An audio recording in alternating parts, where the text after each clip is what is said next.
Hello again, my friends, and you are my friends, and welcome to your Friday night press conference reaction show. Thank you for joining me, our second of the season, and tonight we sit on the eve of Forest Green. I must say a special hello if you are listening to us travelling up to Forest Green. Safe travels. I hope this show entertains you and thrills you for the next however long the show goes on for, or however long you've got left of your trip.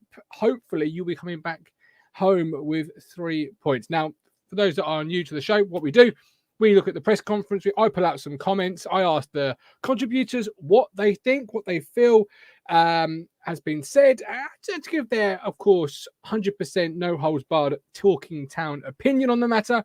I have got Matt Phillips with me this evening. Will he turn up? That is something I don't know. Well, I do know because I've seen him. But last week, those that are watching last week, he didn't show up. He says he was asleep, but that's like saying I've got a mate who's got a problem. Oh yeah, a mate, right? Yeah, you fell asleep. Of course you did. Lloyd, class from the club to give Tristan the respect and a shined shirt. Absolutely. Good evening, Adi, the legend of Stone Market. Colin Plum is buzzing for the new lawn and the ground. Mike D and Mark Rattle, confused the two there. Do apologize, gentlemen. Both in the room. And still, Rob Smith. EJ Norris, one of our YouTube members, which of course you can become today by simply clicking the link in the chat. Help support the show from anything as little as £5 a month. There's 2 packages on our YouTube membership, or you can do it the very old-fashioned way, which is our Ko-Fi, which is also in the chat.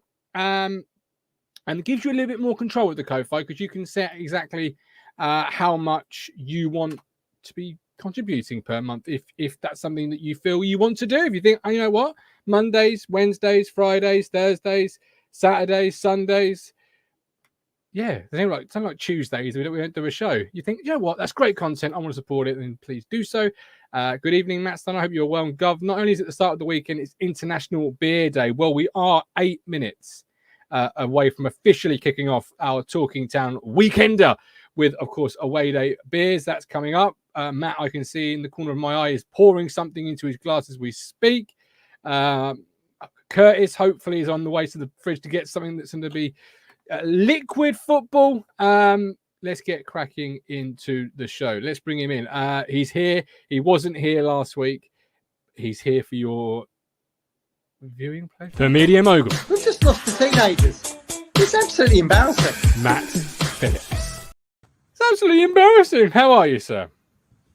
Better than I was last week. Sorry, everybody. I'll tell you what happened, yeah? You can tell me what happened if you like. I don't mind. I've had the COVID. I thought I'd have a little pre-match nap, pre-show nap. And the missus woke me up at 8:25. And, of course, Martin had shifted the start to 8 o'clock. So I slept through it.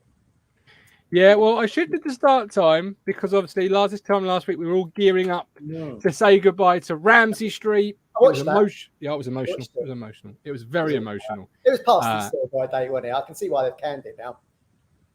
It was a very emotional weekend last weekend for me. That was kicking it off from that point on. Yes, it's probably old hat. I haven't watched it for several years, which is also probably a reason why it was.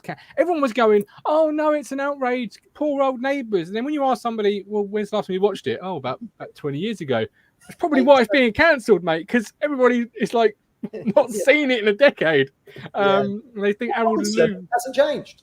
No, one of those shows, like a comfy old pair of slippers. You could just put it back on, and it would be back there with you. Apparently, football returns tonight. So last weekend was obviously a figment of my imagination, Matt, because all I keep seeing everywhere is football's back. Premier League, baby. Last week, but obviously the Premier League returns Friday night tonight as we broadcast this live across YouTube, Facebook. For those listening on the way up. Last night, you'll know the next bit of this conversation. But Palace and Arsenal, who do you fancy to win it? I'm going to say Arsenal because they're winning 1-0. I don't know. Honestly, I kicked off my Premier League season how I mean to go on this year by not even looking at 1 minute of action. I haven't watched Premier League since I was like 20. I want to say 20. I don't know, to be honest with you. Yeah, I know what you mean. But I mean, look, you're dead set on Town getting back to the Premier League, aren't you? And then I'll start watching it. I mean, Wayne Rooney still plays, doesn't he? Would you start watching every game? Or would you Oh, just want to absolutely.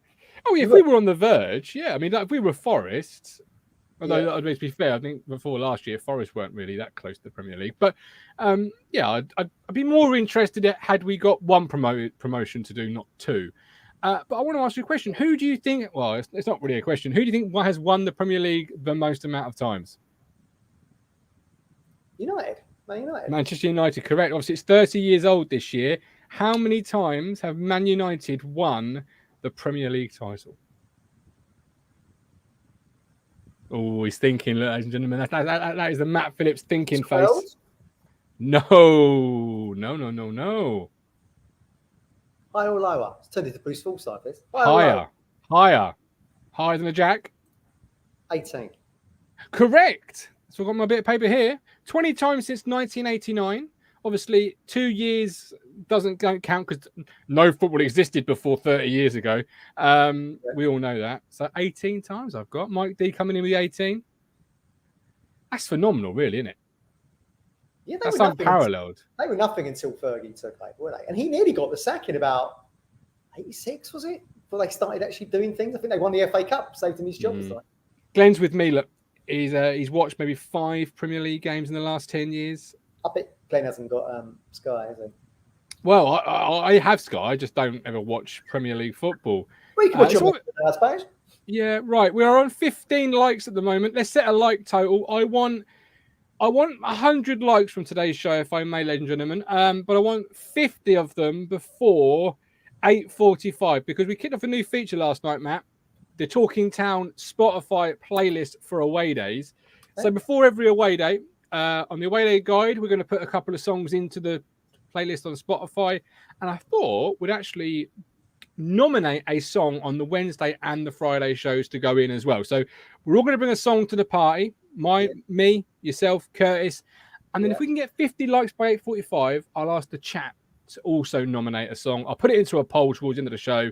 And then that song will go forward for this week's press conference nomination to the Spotify playlist. Nice.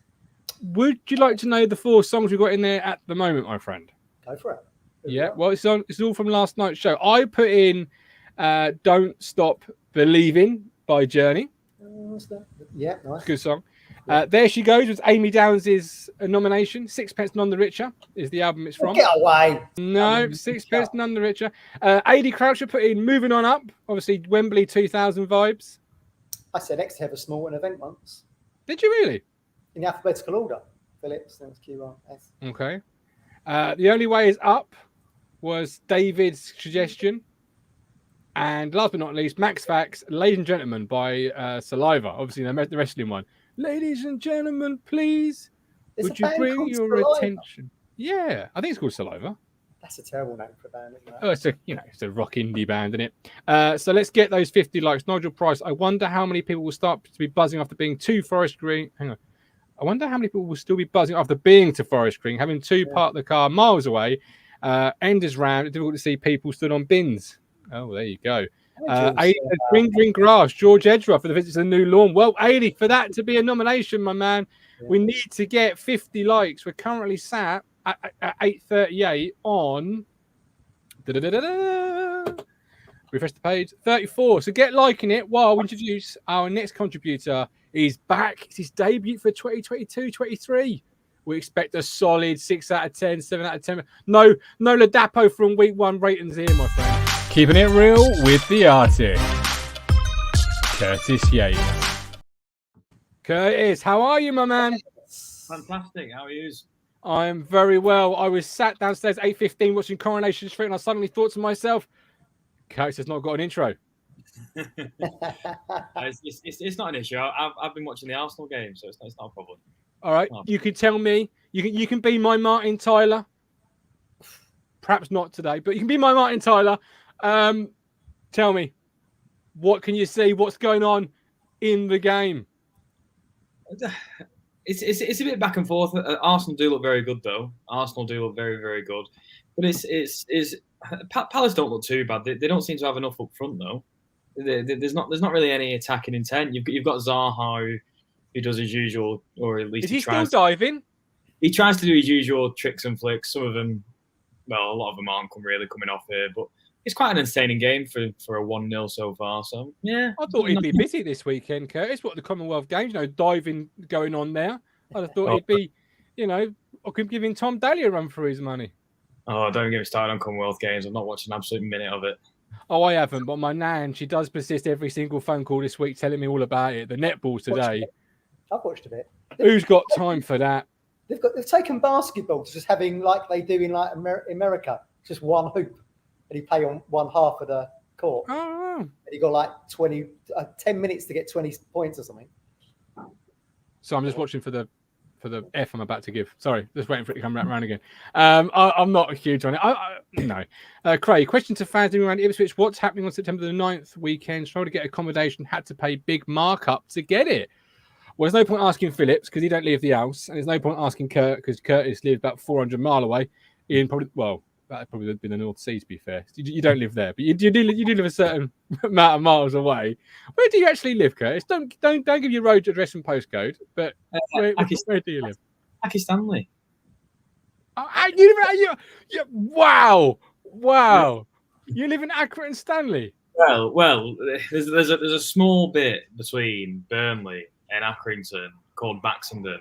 However, if you say Baxenden, no one understands where it is. And I'm going to say a small bit. I mean, there's a sign at the end of one road that says "Welcome to Baxenden," and about 2 minutes later it says "Welcome to Accrington" at the end. So I live on that little tiny road there just before Accrington. Okay. That isn't Accrington. Fair enough. There you go. It's actually a real place. Right, it's 8:42. I'm a bit late, but let's officially kick off our weekend.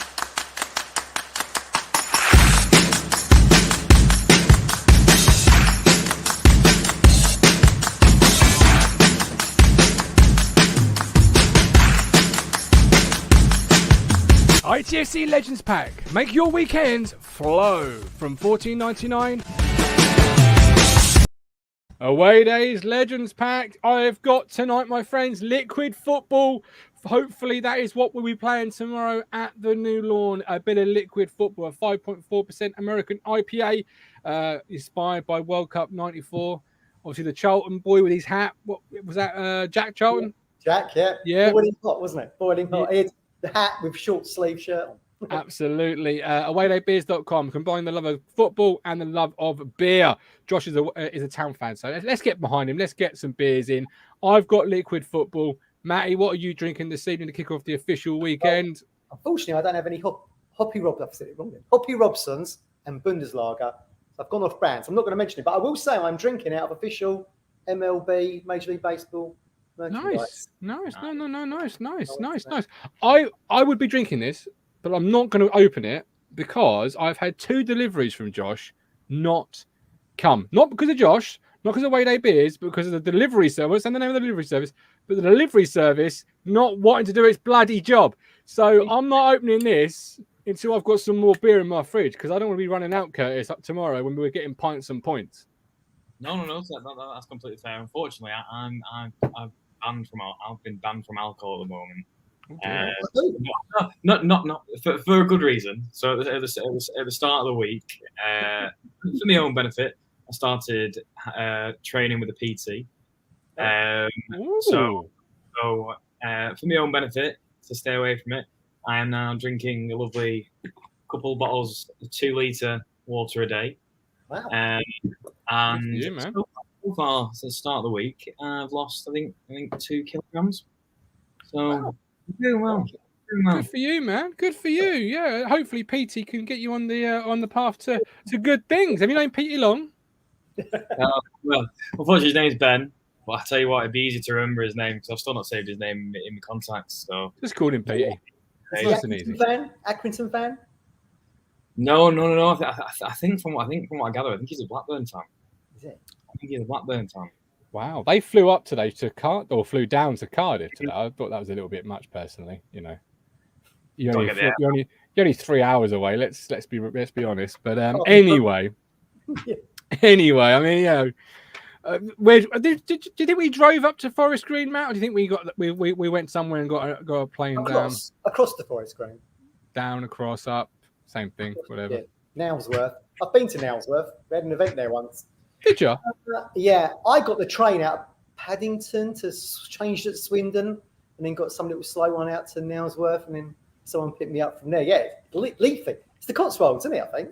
Yeah, beautiful part of the world.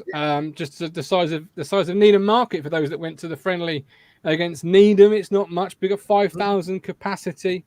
But there we go. Right, it's even a smaller team in Nailsworth. I think they're called Shortworth United. We took the FA Cup there once. They played Port Vale. I think Port Vale, it was so small, the ground, Port Vale were only allowed like 80 fans in. Really? Wow. We play Port Vale this year. Looking forward to that. Yeah. Another team we're seeing. Obviously, we got kicked off last week, Curtis. 1-1 at Bolton. And we scored a set-piece goal. How exciting was that? I know. I said to my mate at the start of the game. I said to my mate who's a Bolton fan. I said to him, like, I expected a free-flowing game of football, to be fair, and I think that is what we got, to be fair. And I said to him, "Oh, you won't need to worry about these set pieces. We're absolutely shocking at them. So we're absolutely shocking. You won't need to worry." And then when we actually managed to score that one, I don't know. It kind of caught me off guard a bit. It caught me off guard. I'm so used to the set pieces being absolutely awful. And don't get me wrong, Lee Evans then decided to make up for it with his free kick at the end. But just to score from one was absolutely fantastic. So yeah, it was a benefit. To be fair, I really enjoyed last week's game. I really enjoyed it. It was just nice to have football back. The summer can be boring, although it's been it feels like it's been a quick summer this year. But I just enjoy it. There's nothing like club football. There's like international football. It's a bit naff. It's just naff for me. Like there's nothing like club football. Nothing like absolutely. And it is a bit of a short summer. I think we're about 10 days. I think earlier than we normally are. Is that right, Matt? About 10 days earlier? Yeah, I think so. Yeah. It's only the first week of August or going into the second. No. Yeah, roughly this sort of weekend normally is when you would expect to be kicking off. But you're right. It was great to have football back. Lloyd asks, Matt, will we get 10 set-piece goals this season? I mean, it was like... it was typical McKenna, that really, wasn't it? In that we kind of lamented the fact that we don't, like you said, Curtis, we don't score set-piece goals. And he said, didn't he, in the fan conference, we ain't going to get promoted if we don't score set-piece goals. And lo and behold, the Sorcerer's Apprentice, we kick off the season with a set-piece goal. I watched that, because obviously I was at the wedding last week, so I only watched it back. I couldn't see it live. And I also watched Dogden's blog from the game. And as soon as we take the corner, he goes, "Oh, shit, they're going to score." Which I wasn't prepared for. But it was a great set piece, wasn't it? Because Chaplin obviously plays it into the box. And I think Evans, correct me if I'm wrong, because I wasn't there, I think he's at the back of that pack and then sprints to it, doesn't he?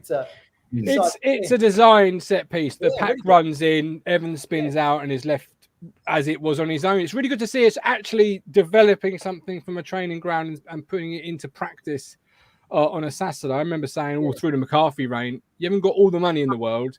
So the free stuff, the stuff that every team is even on, set pieces being one of them, we don't excel enough at those. So it would be good to see that happen on Saturday, Matt. I don't think we've had, I don't know what you think, Curtis, I don't think we've had good set pieces since Waghorn, really. And there used to be a big debate on Blue Monday. And I used to say, does he just like drill it in without even thinking?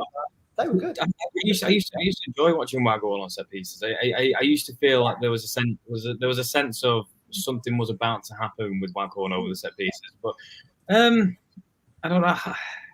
I'm not gonna get too excited over the set pieces. Yeah, I would love to see some headers fly in. I'd love to see some headers fly in. We came close. Yeah, no, I know, but I'd love to start seeing them come in, and I'm sure it will come, because I do think that McKenna did well. He obviously noticed it. That's why he pressed. That's why he pressed about the fact that if we don't score him, we won't get promoted. But there's just something about our free kicks in general which have just always been lacking. Like I remember I watched the Burnley game to open up the EFL season. And when Scott Twine came on the pitch, I remember, because my other half's family, they're Burnley fans, and I texted him and I said, "Oh, whack some money on this," because I said you'll never have a better chance of him scoring, and he did just whack the post. He whacked the post, and I thought the fact that so many people can predict that he's going to be at least that close to it.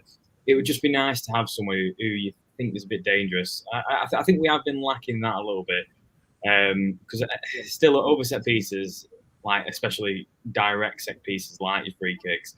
I don't think we've really got a nailed on person to take them. No, not yet. Not yet. I just want to say sort of a sidestep here, but Mike D apparently has something to do with the Arsenal documentary. So congratulations, Mike. I was just seeing in the chat there. That's on Amazon now, isn't it? Yeah, apparently Mike has some episodes. I'm not quite sure what he did with them, but congratulations, Mike. And Matt Stanner says that we should do a TT documentary. Sure, it'd be quite fruity. Some of the stuff we see, some of the stuff you see in our WhatsApp group, you don't want to see.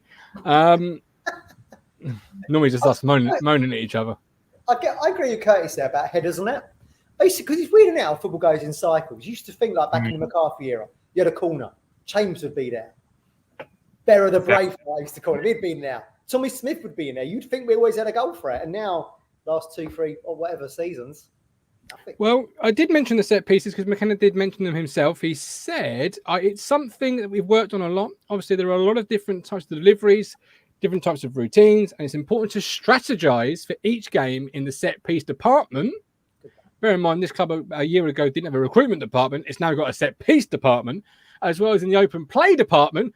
Fuck me, what'll be Debenhams? We'll look at the game by game and look to do what's appropriate for each game. More departments than a department store. But Lee Evans is currently our set piece taker.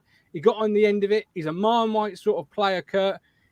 Is it another chance for him tomorrow to make a claim? Is it Dominic Ball's shirt when he's fit? Where are you on the Lee Evans debate? I think for me, I'm with Rich on this. I think Lee Evans is holding that shirt until Ball is fit, and I do think Ball comes into the side whether or not Lee Evans has another good game or not. I just think he does. For me, I mean, I'm a big advocate of Lee Evans. I actually don't mind him. I think he puts in a 6 out of 10 and that's possibly him having a bad game. I don't ever think he ever drops really below a 6. He's not amazing, but he is League One quality. He'll sometimes pick a Hollywood pass if needs be. And I mean, it's one of them. Without his goal last week, we wouldn't have got that draw. So he's not a spectacular midfielder, but I don't need him to be a spectacular midfielder, especially if this season we've got a more advanced Morsey going forward. I don't need him to be as spectacular. And if he is only filling Ball's role, which I assume would be to sit in front of that defence and give them a bit more protection, if that is what position he's covering, then he can do it. Again, like I say, not spectacular, but he can cover it. He can cover it. Okay. Hollywood pass. My criticism, Matt, of Lee Evans, I guess, is the speed of play in which I think he plays at. I just think he's a little bit too slow, not in himself, but in just the way he plays the game. It's at a speed where I, particularly at home, I want to be quicker with the ball. I want to move it with some urgency. And I just feel he takes that one too many touches and sort of slows it down. What do you think about Lee? Well, do you mean like Tom Carroll did? Yeah, a little bit, but more noticeable, really noticeable. You know when Evans is sort of in that midfield on the ball because it is of a certain pace which allows opposition, in my opinion, to regroup. So are we saying that's the reason why it was a bit of a slow burner in the first half last week? In the first half, it was both of them. To be fair, Lee Evans couldn't pass to a blue shirt and Sam Morsey wasn't in the game. We changed it, we tweaked it, they both woke themselves up. And in the end, they dominated the game. They really did. But Lee Evans is a Marmite player. People like him or don't. Yeah, I do get what you're saying. I mean, he can pick a pass. And that's, guys, that's what when we had Barry on the show from Wigan last season, that's what they liked about him, wasn't it? That he called him a quarterback, didn't he? Which I thought was a good did. In that kind of Magilton-esque way of being able to pick a pass over 30, 40 yards. For me, I quite like him. I think first impressions last a bit, don't they? He was a bit of a fish out of the water when the Cook season started against Morecambe that time, and he was captain. Probably didn't fancy it, but he had to. We now know it was what do they call it? It was pandemonium pre-season. We've heard this week. Pandemonium. And he had Raheem Harper next to him, but it wasn't the best of starts for him having him next to him, considering where he ended up going to the end of the season, leading through. He obviously likes playing with Morsey because they've got a history together at Wigan. Now, whether Ball does come back in or not, I don't know. I mean, Rich likes Ball because he's going to be a bit of a destroyer, I think. He'll put a foot in. And he's got championship quality around him. But, I mean, look, if Evans... He's very unlucky not to score 2 goals last weekend, wasn't he? He had the header cleared off the the line. I thought he had certainly in the second half, he had a really good game. Scored from the corner, like you lads say. I don't know. If he keeps consistently playing well, why should ball come into the team? Ball sunshine. No. Now, baby ball, like Richard's always said, ball will come for Colchester, if fit. Yeah. Matt asked, where's Crunch? I think he's refereeing this evening. Matt. He's done a double header because he's got to pay off these season tickets. He certainly has. Don't forget, the draw is open. You can enter it. These are the season ticket pictures. That is the view from the seats. Really good. It's great seats. Great seats. You can actually see my seats there. Yeah, well, you can see a lot of seats from there, but more importantly, you can see a lot of play. You just need to be subscribed to this channel. That's the only way we're going to, Richard's quantifying it. So the giveaway information is on Twitter. It's on our page as well. So yeah, get active. Kieran McKenna did say he's been great about Lee Evans, and I have to say he's worked fantastically over pre-season. I think he's in the best physical condition that he thinks he's been in during his career, or certainly since his early 20s, which would be important, Curtis, because obviously the end of the year injured. He's approaching the 30s, where injuries become more of an issue. Obviously, he wants to keep himself fit and keep ball off his back. Oh yeah, I mean, how many games did he actually play under McKenna last season? Before did he play any games? Not many at all. No. So to be fair to the man, he pretty much has had to start from the very beginning this summer. Yeah. He's not had any game time. He's had to show what's worth on the pitch. Right? And as many people say, without actual game time in front of you, you can't really see what a player is going to be like. I mean, you can see him on the training pitch, but it doesn't really mimic like a 90-minute game of football.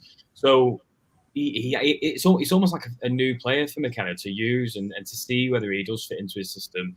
But again, sometimes these players, when they start entering, like you say, when you start entering your 30s and they have these niggles, which soon turn to possibly bigger injuries, you start to worry a little bit. However, if he's managed to stake a claim for him ahead of the person that McKenna has brought in himself, Dominic Ball, who started off injured, and that's what injuries do, isn't it? It rocks the squad. It shapes it, particularly early doors. It shapes how people are seen. And another player that was injured, Curtis, that nobody's really ever seen much of, is Carl Edwards. And McKenna did speak about Carl Edwards today. Obviously, we saw him in that brief training video they put out this evening, which I actually quite enjoyed. I quite enjoyed watching that because they were putting balls into the box, something I don't think we do enough of. So to see him working on it in training was encouraging.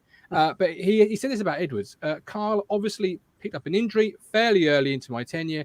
And at that stage, we thought it was best because he didn't play a lot of football since the very early stage of the season. We're going to go out and get some more regular football. That's about Raheem Harper. I do apologise. But basically, Carl Edwards not played a lot of football under Kieran McKenna. Got the injury. Got another injury this pre-season. A lot of people, Curtis, want to bring in a striker or a number 10, possibly both. That would increase his chance or decrease his chances considerably.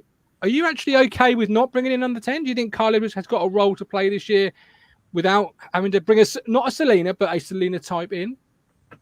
I mean, for me, I have no reason with loaning Edwards out till January.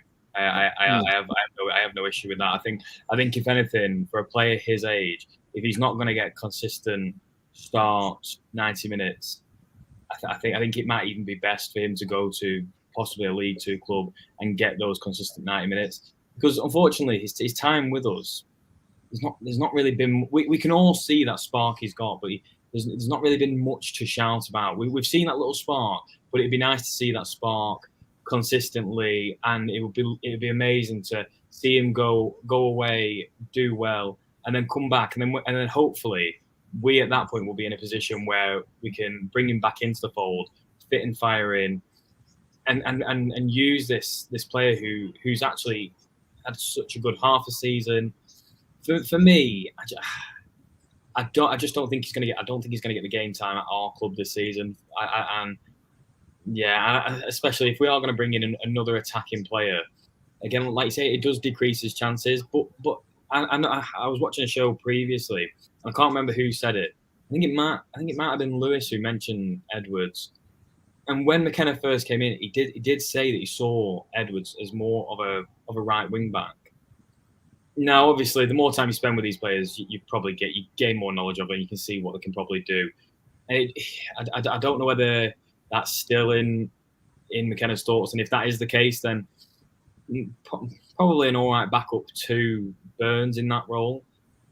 However, if he doesn't see him in that role, then it's a winger, and for me, he's better off getting those consistent minutes at a League Two club or a lower end League One club for me. He's young enough. He's young enough, so he's got time to come back and absolutely smash it here. So if he can get the game time elsewhere that we can't offer him, by all means, go for it. Succeed. Absolutely. I said this back as early as Neilan Market, Matt. This player needs to go out on loan to get games. Tyrese John Jules, we called last week, pacey but raw. That's almost a Carl Edwards as well, pacey but raw. He's not going to get any more refined sat on my bench, or as it was last week, Matt, not even sat on the bloody wood. No, he wasn't there, was he? Is he back in the squad for tomorrow? He's back. Well, he's training. We saw him in the training video, but I think last week primarily was possibly a numbers game. Maybe. Yeah, that's the beauty of having a big squad, I guess. If fit, you'd imagine he'll feature against Colchester. But, I agree with what Curtis is saying, but if you look at the history of Carl Edwards, he's already done that. West Brom sent him to Exeter to League Two. So how many times do you have to go down to League Two in order to come back and prove yourself, right? Now, I've been a bit harsh about him, really. He's the kind of player I like. I like flair players. I love him. I think he's going to be really good. He's got all the attributes of a player that I really like. He's pacey, he runs at people. He's exciting to watch. He'll get you off your seat. And God knows we didn't get that when Paul Lambert was manager. But there's just something about him. I don't know if something about him just tells me he's not going to be good enough. And you talk about 30-year-old plus players getting injured constantly. He's been injured constantly, and he's early 20s. So it's how patient you're going to be with having passengers. Because he was a passenger last season, and here we are all saying, fourth year in League One, we've got to get promoted. And you have to, as you always say, Martin, you've got to have a fit bill of health, haven't you? Yeah, absolutely. And I'm a great believer, Curtis, in the unspoken speaking the loudest. And what I mean by that is you brought in John Jules on loan, Harness as a permanent. You've given Luca another 1-year deal, and you've chased Selena all summer. That they've not said Edwards isn't in the plans, but that to me is as loud as it's possibly going to be the unspoken term of Edwards isn't really in the plans. Because if they brought in Selena in the end, there would be nowhere for Edwards, surely. I think this is the thing.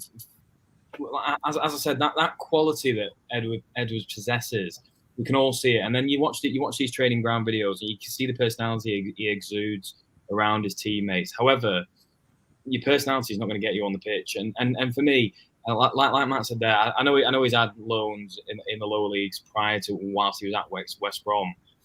But for me, a player who has been injured and, like I say, has lacked showing that ability on a consistent basis, for me, the plan would at least be to send him on loan somewhere to January if someone will take him, which I imagine they would, especially with the qualities he does possess. Someone will take him to January, and then you make that decision in January as to whether you want to keep him around the club, or you then move him on for good.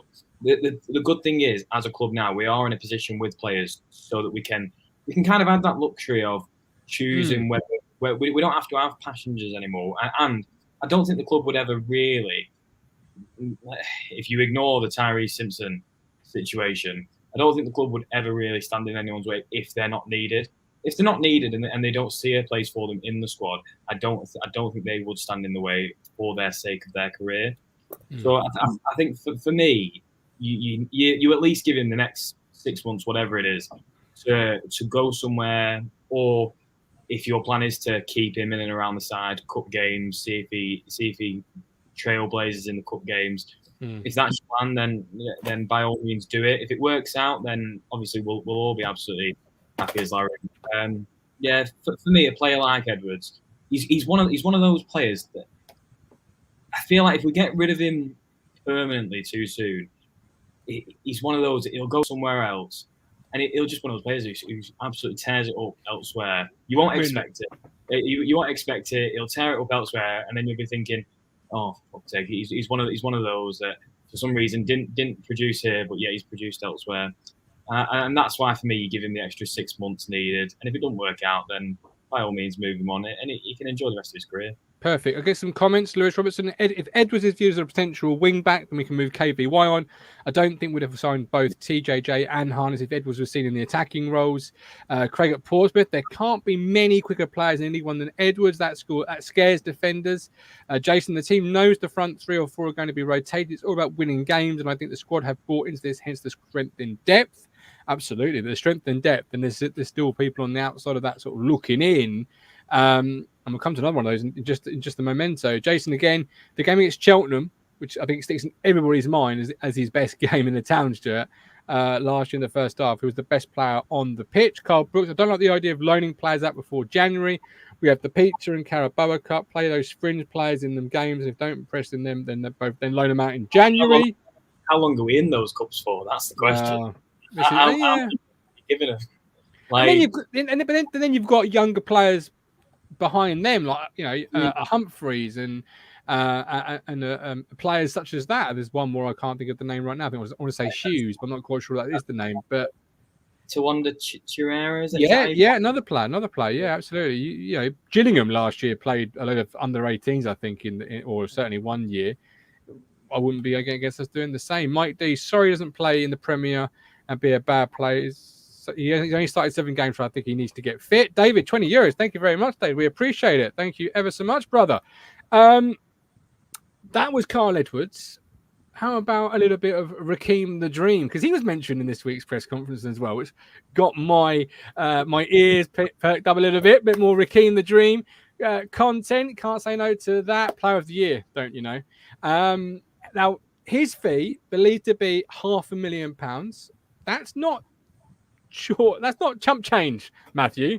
But equally, when you spend £1 million plus on a defender, it's not the end of the world.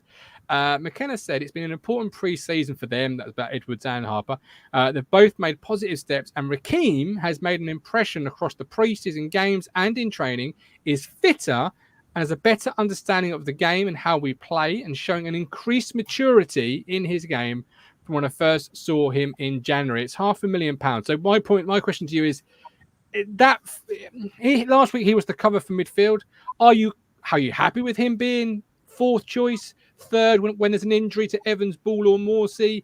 Do you feel actually, despite the fee, I'm not happy with Raheem the Dream at all? I'd like him out on loan or sold. Where are you on the Raheem hype train? Because I'm driving that hype train, obviously. Choo choo. You're just trying to cover yourself over the Player of the Year shout in that Crystal Palace game, wasn't it? Was it Palace? Millwall. Yeah, well, yeah. Own it. That's what I say. Own it. Again, look, he come into the club at a funny time. We're talking about it earlier. Him and Evans were the midfield 2 in that Morecambe game this time last year. At the moment, it looks like we've paid over the odds, doesn't it? $500,000 for someone who then ended up at relegated Crew into League 2. But Juventus were after him. You were paying that for the potential of what he could be. Now, correct me if I'm wrong on this, but I think he's about to be a dad. That does a whole lot to you. So when McKenna says about when McKenna says about increased maturity, that could be the rocket up the backside, so to speak, that brings out the talent that Juventus was sniffing around that. He's like, again, I've said it before. He's like these sort of like enigma players, I think. Like Jet, 1 minute, brilliant. Looks like he could play for England.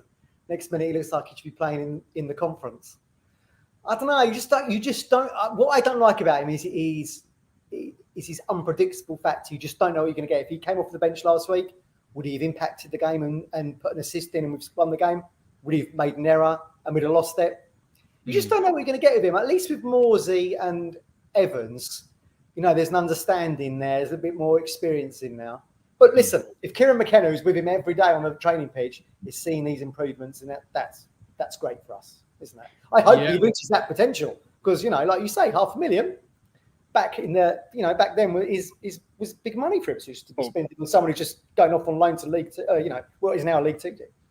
5 years ago, 4 years ago, 3 years ago, under previous regimes, that would have been the marquee signing. Ben Michael, still waiting for my increased maturity. Ben, when the stork drops the baby off, it also drops off the maturity. You just have to have it.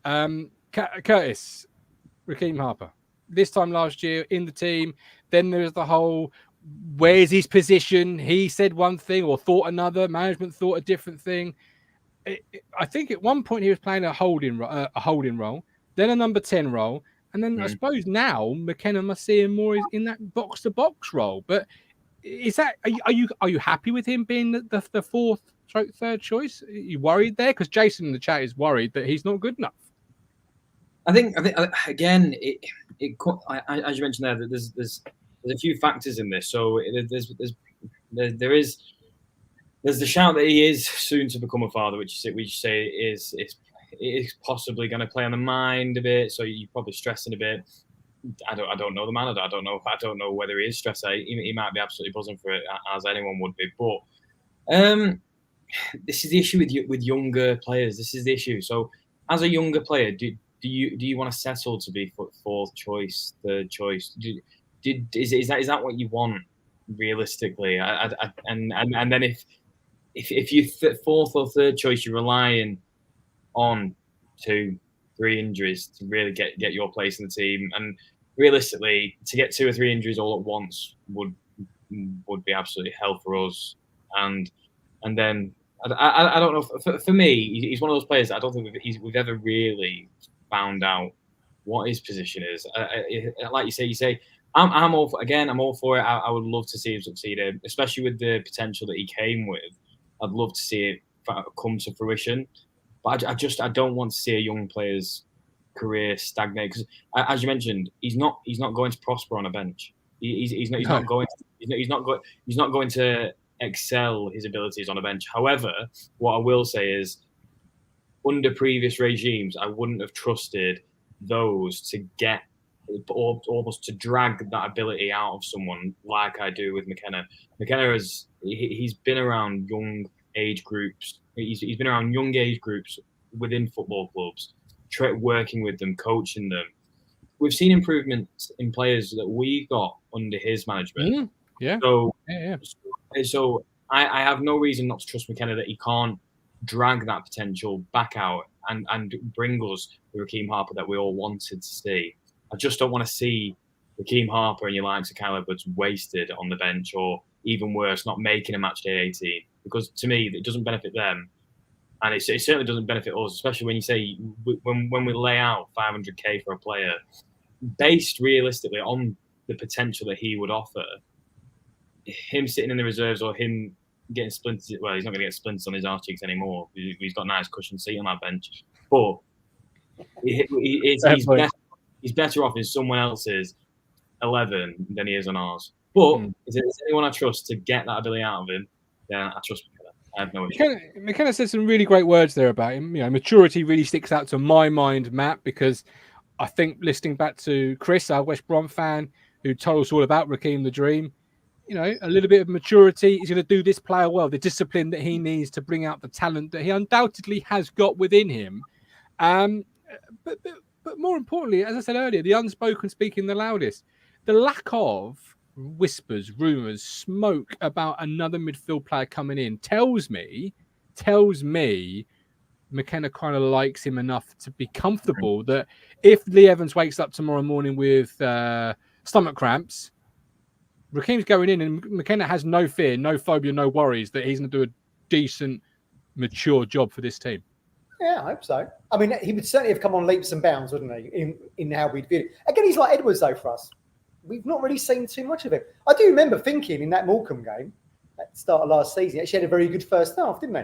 And then kind of disappeared in the second half. But listen, he's at the moment, he feels like he's got an air of someone that will see his contract out and then go on a free, is how I would think of him at the moment.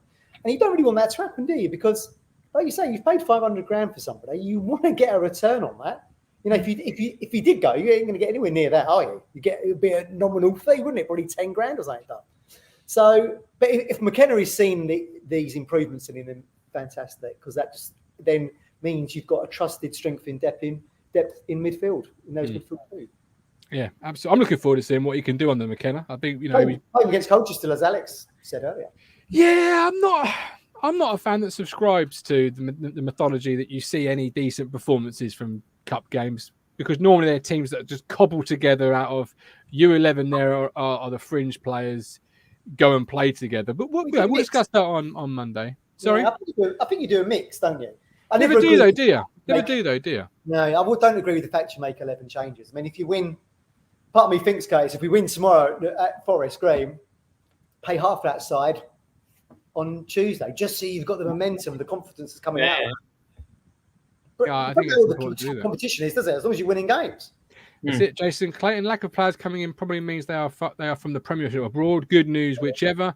Lee, we've only been known to Tractor Boys since 2000, and even that was because we owned a bit of a mockery that people were trying to put on us. We took hold of that. Great thing to do on social media. That is take hold of the things they are trying to beat you with. Right, recharge those glasses. Ipswich Buses, your local bus company. Don't get stuck in traffic. Ditch the car. Go green. Go contactless. Go Ipswich Buses. Fares available from £2.20 return, a fantastic price and a fantastic service. Ipswich Buses, proud to partner with Torquay Town. Go contactless, avoid the routes. Right, here we go. 1 to 11. I was going to quickly say, what was the traffic like outside Portman Road then? Oh my 26, God. What was it like? Mental. So it was so bad, there was still a signal jam on the post-game show. And wasn't by the fact that, honestly, the streets were empty. Yeah. Well, the pavements were empty, but the streets were rammed. So busy it was, there was still a signal jam. I didn't know there was a signal issue until I got home and looked at the full-time show last week and was like, sugar. Sorry about that. But there's not much I can do about that. If there's that, as I said, pre-game show, I'd rather have 30,000 Kurt and a signal issue than be staring at each other with only 10 people in a stand and have the best in the world. It's thinking back to the Barrow game. Yeah, it's one of those things, you know. You went to that, didn't you, guys? See that the other day. Barrow away, you went to, didn't you? Yeah. Did you? Yeah. The only bonus about that was I was wondering where to park around the corner, and luckily, my sister literally only lives within about 10 steps from the away entrance of Barrow Ground. So I've not been up to see her in a couple of years. Not because I don't like her, just because I don't really fancy going to Barrow. So I then messaged her that night. I said, "Do you mind if I just use your drive just to park my car?" So and luckily she was working that night, so I ended up whacking it on the drive anyway, and I just came back for it after the game. I think it's a bellboy moment when you go there, have your dinner, put your feet up, and she goes, "Who are you?" And they found out old Aunt Doris has moved. Yeah. Unfortunately, I don't think I'll be making that journey again. No, I can't blame you. For a while. I don't know if to drive Tuesday. Although Lewis said he'd pick me up. That's nice of him, wasn't it? Or get the train. I might train it. Very nice. Matt Stannard, Gov, that's got to be the next thing. ITFC gets stadium Wi-Fi. They've got Wi-Fi. Just need the password. No one will bloody give it to me, Matt. So we used to have Wi-Fi in Wembley with EE. Like, not everyone moaned it wouldn't work. It's not as easy as it sounds. It would be Wi-Fi, not the connection as in like here I'm connected to directly to the route. It will be wireless, and that's always pants anyway. You know, it really is. Colin, that's what you get when you get a crowd bigger than all the Championship bar Sunderland on the Saturday. Gov, I tell you what, our viewing figures this week will be double what tomorrow's capacity will be. It's not often you can say that about a game, Curtis, that our viewing figures this week will be double what the stadium capacity is tomorrow. Yeah, it's mad, isn't it? I know. Madness. Craig, personally, I've never liked the Tractor Boys nickname. Super Blues is right, it was. Enter the Gladiators used to be the music. Da, da, da, da. Yeah. All right, 1 to 11s. Here we go. Right, Curtis, I will bring yours up on the screen first. You can tell me all about it. He's even gone. I did like this touch, Kurt, for the away strip. Oh, look at this. I know.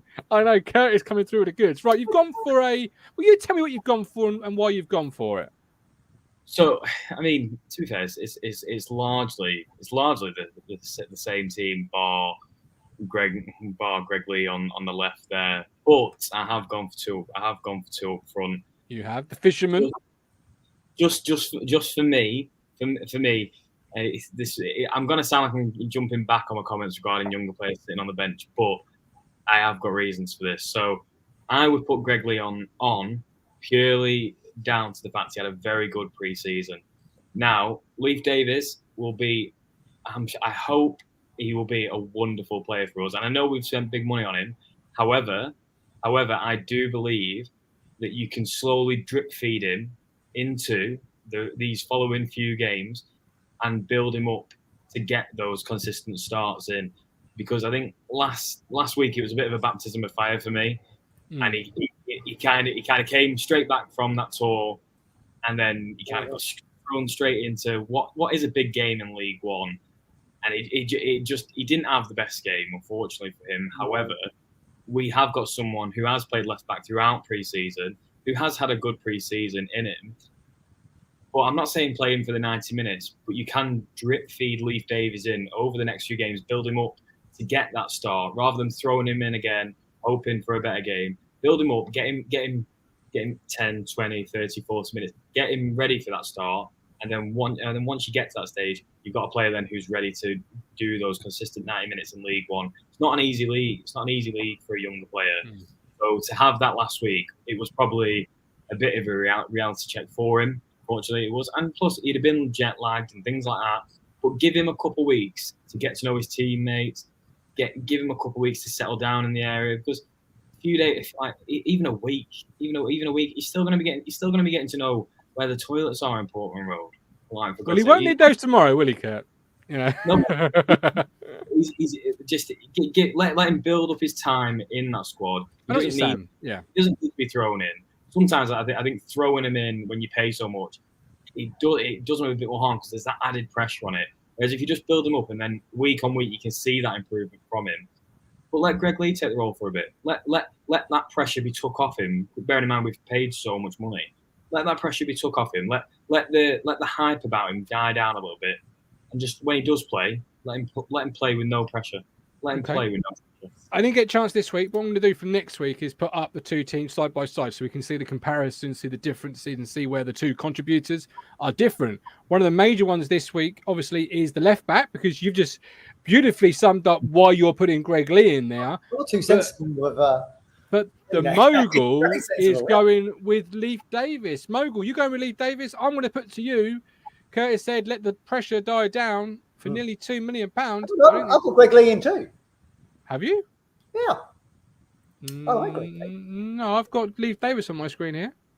Put it up on the screen here. Let me have a look here. Yeah, hang on. Oh, no, you've got Lee. Sorry, my mistake. My mistake.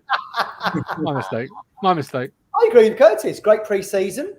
Looked really good. Him on last week. What I really liked about him was when they Bolton were pissing about with the ball in the box, and he actually made that run, didn't he? And he took it off him on front of the D. Unlucky not to score. I will have to do it for once. I will have to bring the opinion to the party, because I thought Matt was the difference. I will do it. First of all, David, £5. Thank you very much, brother. Appreciate that. You don't not start Leif Davis. You do not give him 60 minutes. You do not let him be the first choice. If there is ever a game for that not to be the case, perhaps tomorrow away at Forest Gree. No disrespect with that, but you know it's a smaller stadium, smaller capacity. It's the chance for him just to, as you say, regather, recollaborate, and go again. But it's an interesting one. That one. It's going to redevelop over the next couple of weeks, where I'm really looking forward to. You got jet lag, was he? Coming back from Australia? He did look jet lag, but then I don't know the man from Adam. He could just be a very shy, reserved type of guy that has that demeanour about him. I don't know him from Adam. I'm looking forward to getting to know the player. The thing we all remember now is, of course, the trick for which McKenna thought was a soft pen. But obviously, I knew it was a soft pen. No, it wasn't a soft one. It was not a penalty. It's not a penalty as long as I've got an hole in my backside. Can you believe this, Curtis? If that was us instead, it'd have been penalty. I think I obviously watched it from. It's right in front of me. It's never a penalty. I watched it from America last week, and I messaged my mate. I sent him the replay of it, and he said, and he's a very fair Bolton fan. You don't get many of them, and he said it was a very, very soft penalty to give. However, what I will say is it is a penalty. It's a soft penalty, but you don't always see him given. You don't always see those given. That's what I will say. It is a penalty, but you don't always see him given. And unfortunately, we were unlucky with it. regardless of whether you think it's a pen or not, you forced the referee to make a decision. It was a naive I agree. challenge, wasn't it? Yeah. David, are you on Twitter? He wants a mug. David, if you're on Twitter, Talking Town, DM that account. If not, email homedressing89@gmail.com and we will sort you out with a mug, my man. He just said, can I get a mug? Of course you can, David. We'll sort you out. But just email or DM me. Sorry, guys. Just wanted to get that in before I forgot. Mark said earlier in the show, it doesn't matter who plays tomorrow. If we don't win, we can kiss goodbye to automatic promotion. Too early for... 2 games. It's the second game. 44 games to go. I don't think you can say that after 2 games.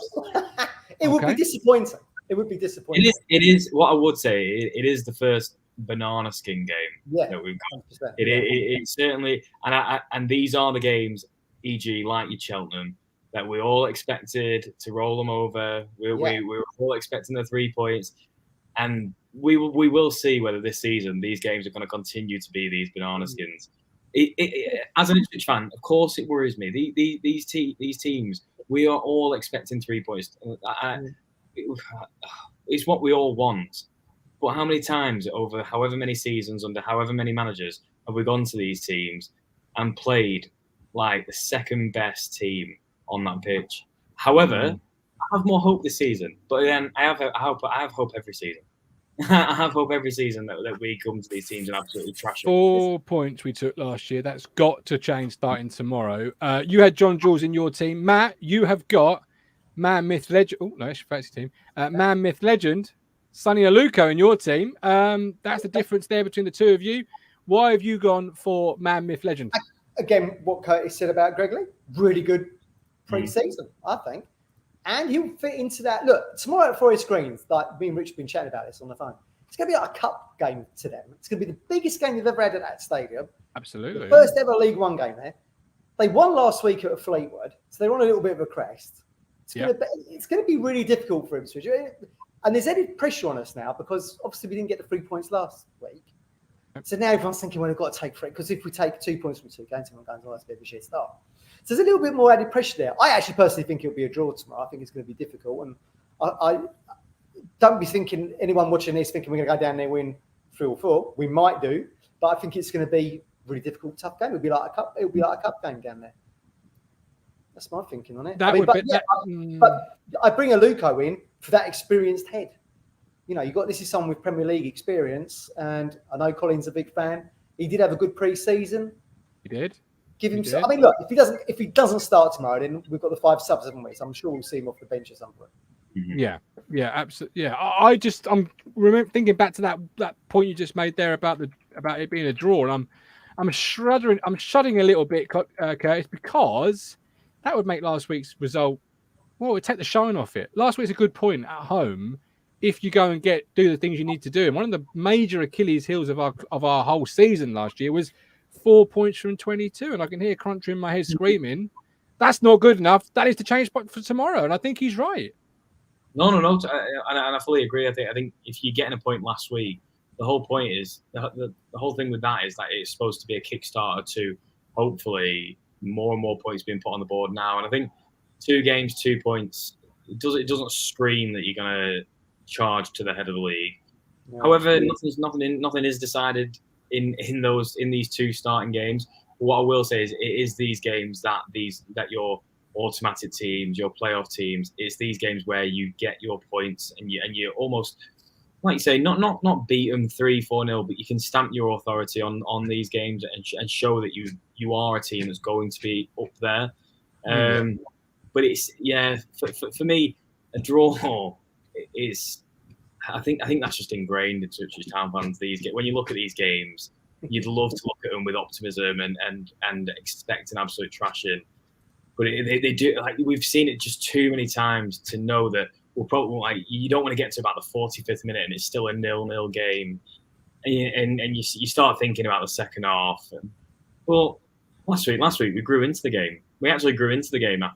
So maybe that's a sign of things to come. Maybe we now have a team that's so fit, so healthy that we can actually play for 90 minutes, and we don't have that drop off that we so dread. Maybe we now. It's a tricky start to the season again for us, isn't it? Like, so you got Bolton, right? We shipped 5 against them at Portman Road last season. Okay, we didn't do that this time. That was all good, and we took a point this time. But again, still tricky. Bit of a banana skin opening day this season. Then you go, like we say, then you go in Forest Green, biggest game in their history at home. Yeah. First time they've ever played in League One at home.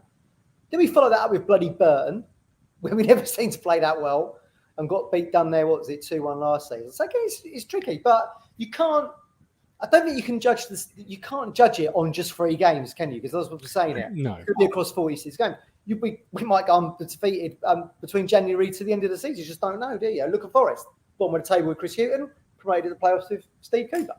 yeah, tomorrow are the type of games you build a season around. You'd lay a foundation down, you lay a marker stone. You can struggle with here and there, of course. Drawing tomorrow, even getting beat tomorrow is not the end of the season. It's not the end of the world, but you have to lay some type of marker. And last week we did that. Came up from a goal behind, settled, grew. I think. Well, Bolton took 6 points of us last year. True. You know, and we're all talking about this new season, this new campaign. Not watching it live, obviously, but watching it back. It was the rally. It was the rally for me that gave me real confidence. It was the rally. Too many chances missed me, like last season. We bemoaned the fact that Bond didn't score enough goals last season. Has it changed drastically up top? I'm not saying. I'm not going to judge anyone on one game, right? There was obviously shoots of progress there in terms of like John Jules looked really good. Another day, Morsey would have scored. Another day, Ladapo might have made it too. But I do worry there's like a little bit of a. I see a few of the guys saying here, are we missing that a little bit of extra firepower there? That's what worries me. We don't concede many. We don't score many either. That's the issue. No. Just to round off your 2 teams, I'll just read through them very quickly. Obviously, Curtis, the rest of your lineup was John Jules, Ladapo, and Chaplin as your front 3. Matt's front 3 was Aluko, Chaplin, and Ladapo. I would play Aluko tomorrow as well, myself. I think it's a good game for him to ball retention, that very close, tricky, sticky ball control. Before we go into the fantasy to round up, what's the score prediction going to be for tomorrow? Curtis. Shithouse 1-0. Love it. I'd have it every day of the week. Matt? I'd love that. It'd be great. Something tells me it's going to be 1-1 again. Okay. I do feel like if we can, tomorrow we have to score early, I think, because the crowds, whatever the crowd's going to be, what's it going to be? 4,000, 5,000? Yeah. We could silence the thousands that are there. And we know McKenna likes that. Take the lead. We know we can defend pretty decently. So if we can get an early goal, I think that'd really set us up. But this is Ipswich, probably go 1 down after 5. Jamie Brand, we nice to grab a couple of early goals in the second half, but we aren't biting our nails. Andy, one of our YouTube members, we're going to only drop 7 points last year to these teams, won by the odd goal. Well, as long as you win by the odd goal, the 3 points are 3 points, aren't they, at the end of the day? Premier League-wise, first manager to be sacked. Who do you think that's going to be this year? Who's your money on that one going to be? First manager to get the chop. Crikey. Marco Silva. Okie dokie. Remind me, he's Fulham manager, right? Fulham, isn't he? Yeah. Yeah, good shout. Why not? I think the way they operate, yeah. Matt? Scott Parker says Mike D. Lampard says Lloyd. Yeah. Didn't Everton lose like 6-0 or something to Minnesota? Oh, yes. I'll throw you one. Good. Patrick Vieira. At Palace, yeah, it's a good shout. I can see probably Leeds getting itchy finger again if it's like with Jesse Marsh. I got rid of Bielsa. I could see him get trigger finger there with that Jesse Marsh, because to retain that Premier League status is huge, isn't it? So it could be anybody, couldn't it? Quite frankly, in that bottom half of the. Eddie Howe says, I did think actually when I saw the news that Eddie Howe signed a new deal. Yeah, but I did think that's classic Newcastle. Like give Pardew a 5-year deal with Steve Stone. And then, I think it's just expiring now, isn't it? Yeah. Ralph Hessenthal says Ashley Bell. Darren Moore from our league says EJ Norris. Just thought I'd ask. I think Patrick Vieira. I don't think they can repeat what they did last year, Palace. And I like Patrick. I thought he had a good year last year. And I thought he would going into it. But anyway. You get rid of these managers and they go down or whatever. And you're thinking that's the kind of manager they need to bounce back again. Well, yes, it is in some cases. Absolutely. Absolutely. Right. Fantasy-wise, the Fantasy League, I guess you could still enter it. I guess you could still join it. These are the two teams on the list. This is your team, Matt. Why have you gone for Antonio? Well, I was going to go with the Italian lad they brought in. What's his name? Oh, yeah, okay. I know who you mean. Yeah. Yeah, Why I didn't know, you? right? Was it too much? But he's injured apparently. He might not play tomorrow. So I went with Antonio instead. Okay, fair enough. It's a bad little team, no? No, I don't think it's a bad team at all. Team name wise, there are some absolute crackers, and I will read some out in a moment. But Scugless Curtis is Tux's team name. Love that. He told me, Curtis, if he won the lottery, he'd open a bar and call it Scugless. Scugless. Yeah, he never appeared again, did he, Jonathan Douglas? Disappeared. Yeah, that was it. Gone, released, gone. Never heard from him again. Yeah. What a shame, eh? I mean, it'll always stand out when he Curtis for that Newcastle debacle. Oh, he stands out for me for that overhead kick against was it Norwich? Possibly so. Yeah. It was disallowed, wasn't it? And I don't think it shouldn't have been disallowed. Yeah, it should have been a goal. You're right. It was Norwich. Yeah, it was down at the Churchman's End, I think it was. Yeah. Wasn't that in his debut or one of his early games? I think it was. Yeah. Or it's certainly his home debut. I think he was a bit of a legend in Bedford, wasn't he? I think he fell out of the management there and was training in the reserves, and then we brought him in.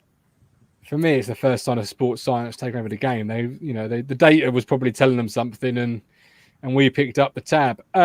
Your team, Curtis, is this wonderful, wonderful thing. You've got Jesus in yours. I've got Jesus in mine as well. And you've got Son. Why have you got Son in your team? Why? Look at the attacking players in that team. Think of the amount of goals. Think of the amount of goals that should get. And bear in mind, I did put this together. In 5 minutes. So did you really? Yeah. So there wasn't much of a thought process about it. I had to.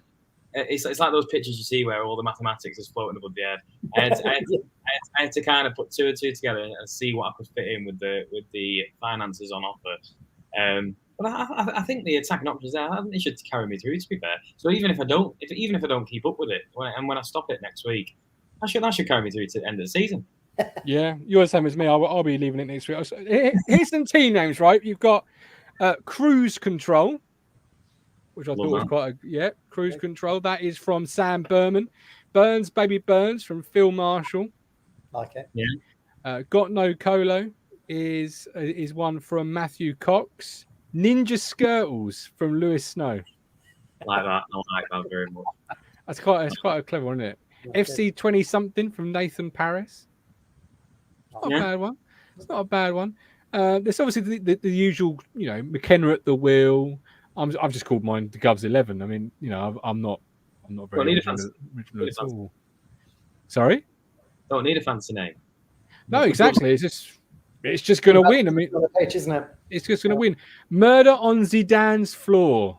That's good. Carl Brooks. That is the best one I've seen so far. And we'll end that there. Murder on Zidane's floor. Right. To end the show, music, to put it in the jukebox. I want a song each from you for the Spotify playlist. I'm going to put one in.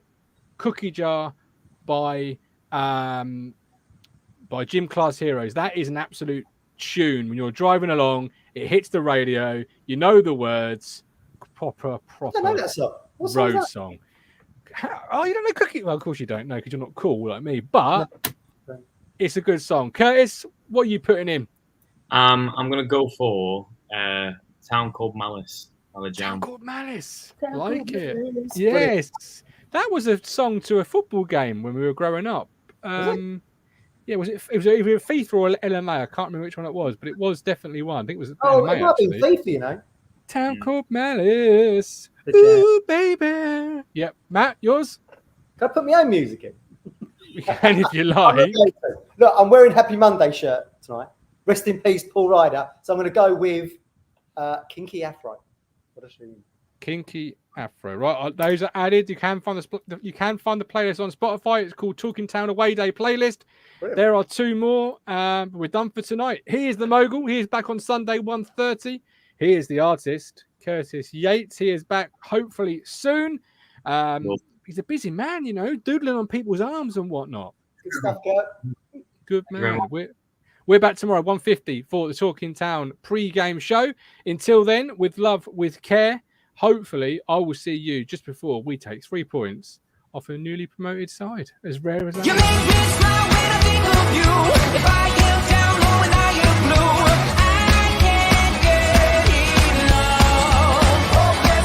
You make me happy, I feel so fine. Oh, how I wish that you were mine. I can't get enough. Hopeless lover.